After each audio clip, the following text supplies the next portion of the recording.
Hello friends, flavour स्टेजरमध्ये आपलं सर्वांचं अगदी मनापासून स्वागत. आजच्या भागामध्ये आपण कढीपत्त्याची चटणी कशी करायची ते बघणार आहोत. त्यासाठी 5-6 लाल सुक्या मिरच्या घेतल्या आहेत. तिखट पण जास्त हवं असेल तर जास्त करूही शकता किंवा कमी करू शकता. त्यानंतर आपण इथे शेंगदाणे घेतले आहेत. साधारण 1 वाटी शेंगदाणे आहेत.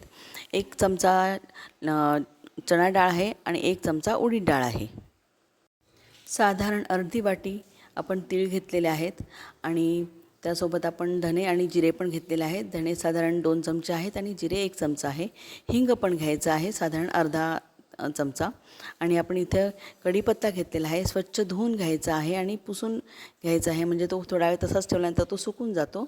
तर आपल्याला त्याची पानं काढून घ्यायची आहेत आणि मोठ्या बाऊलमध्ये किंवा साधारण 2 वाट्या होईल इतकी पानंही याच्यामध्ये घातलेली आहेत. दाबून दाबून बसवलेली आहेत आणि हे आपण सगळे एकत्र करून याची चटणी करणार आहोत.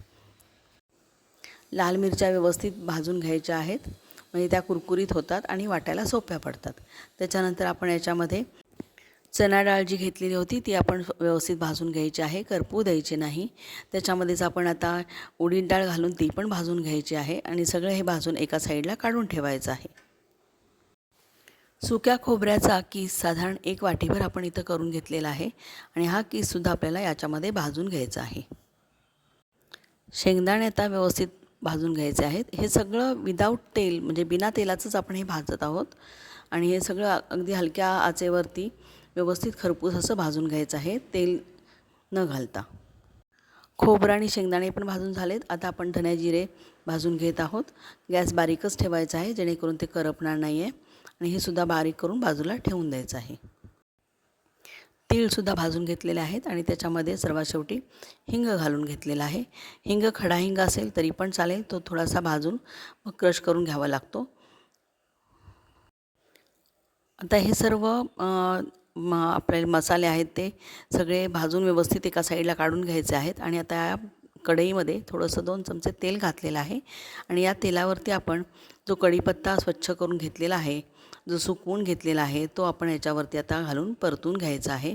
याच्यामधला पाण्याचा अंश पूर्णपणे जाईल असा मंद आचेवरती हळूहळू हा परतत राहायचा आहे. करपवायचं नाही आहे, पण पूर्ण त्याचं पाणी निघून जायला पाहिजे. तो अगदी कोरडा व्हायला हवा.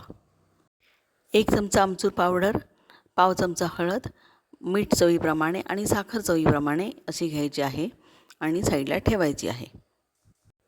आता हे आपला जो कढीपत्ता आहे तो मंद आचेवरती व्यवस्थित खरपूस असा भाजून झालेला आहे. अगदी कुरकुरीत झालेला आहे. बोटांनी आपण प्रेस करून बघितलं तर त्याचा चुरा होतो आहे आणि अशा पद्धतीनं हे आपण बाकीचं तोपर्यंत सगळं मिक्सरला लावून, जे आपण भाजलेल्या गोष्टी होत्या त्या सगळ्या एकत्र करून आपण मिक्सरला लावून घ्यायचं आहे आणि त्याचं पावडर तयार करायची आहे.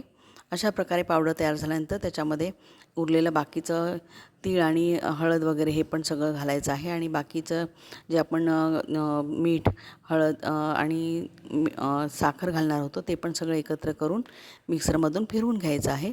आता हा कढीपत्ता व्यवस्थित रोस्ट झालेला आहे, भाजलेला आहे आणि त्यातलं पाणी पूर्णपणे गेलेलं आहे. तर आता हा पण आपण त्याच्यामध्ये घालून पुन्हा एकदा मिक्सर लावून सगळं फिरवून घ्यायचं आहे.